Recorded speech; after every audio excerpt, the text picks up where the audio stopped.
Brought to you by KR Mangalam University. We provide you the platform to turn your dreams into reality. Give wings to your aspirations with KR Mangalam University.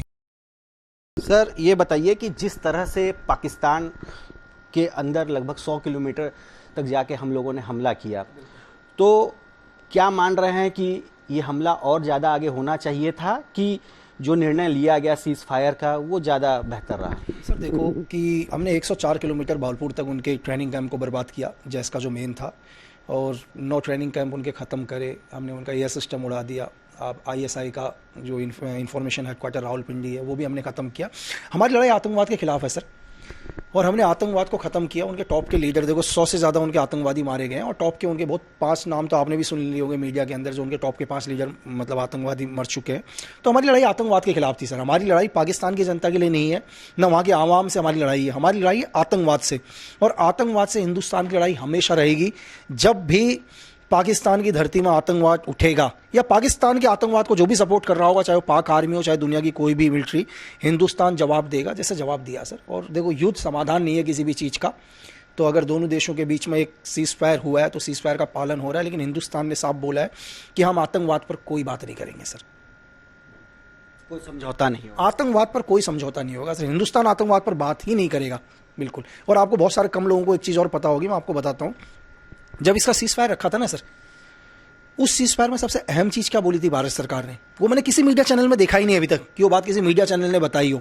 तो मैं आपको बताता हूँ, हिंदुस्तान ने जब इस seize fire को रखा पहली बार, यूएस ने इसमें एंट्री करी।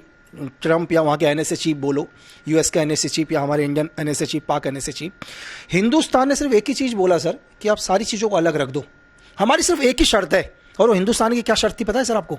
हिंदुस्तान की शर्त थी, अगर आज के बाद हिंदुस्तान की धरती में कभी भी आतंकवाद हुआ तो इसे एक्ट ऑफ वॉर कहा जाएगा सर। ये वॉर की शुरुआत होगी। एक चीज़ हिंदुस्तान ने सीधा बोल दिया था सर, और इस शर्त में भी पाकिस्तान एग्री हुआ है।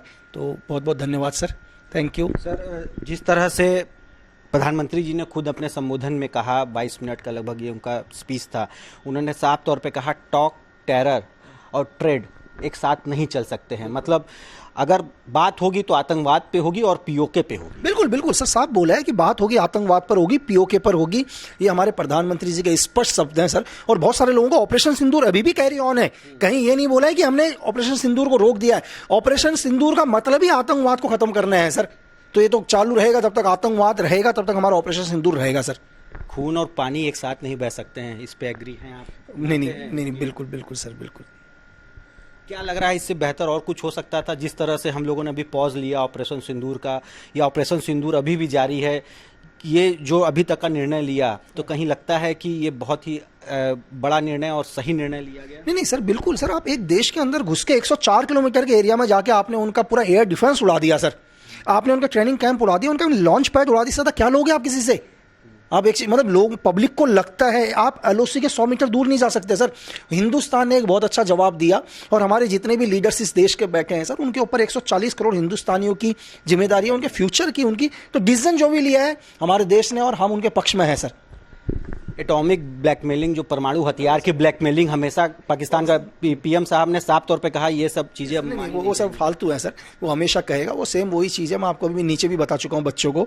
आप मुझे एक चीज़ बताइए, लोग अपने घर में एक रॉटवीलर कुत्ता खरीदते हैं, आप रॉटवीलर को किस लिए रखते हो सर? दिखाने के लिए। आप ऐसे तो नहीं कहते काट किसी को। तो पाकिस्तान के न्यूक्लियर वेपन है, वो सिर्फ दिखाने के लिए है सर, वो चलते नहीं है।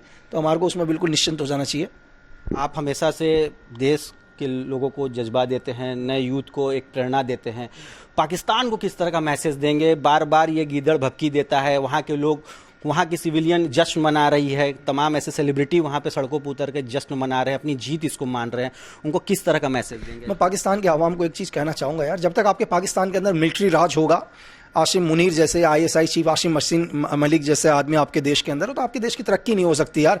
आपके एक्स जनरल बाजवा के पास 13 अरब की संपत्ति है, ये आप लोग जानते हो, लेकिन मैं आपको बोलूं कि कम से कम 50 अरब से ज़्यादा की संपत्ति है। और इस वॉर का जो भी आपने ऑपरेशन हुआ है, जो टेररिज्म हुआ है, अगर इसको किसी का फ़ायदा हुआ है तो पाकिस्तान के आवाम को नहीं हुआ, इसका टोटल फ़ायदा आपके जर्नल को हुआ है, आपके ISI चीफ को हुआ है। तो मैं पाकिस्तान की जनता से अभी भी कहना चाहूँगा कि जब तक आपके देश के अंदर मिलिट्री कंट्रोल कर रही है, आप तरक्की नहीं कर सकते हो। आप अपने देश के अंदर लोकतंत्र को लेकर आओ।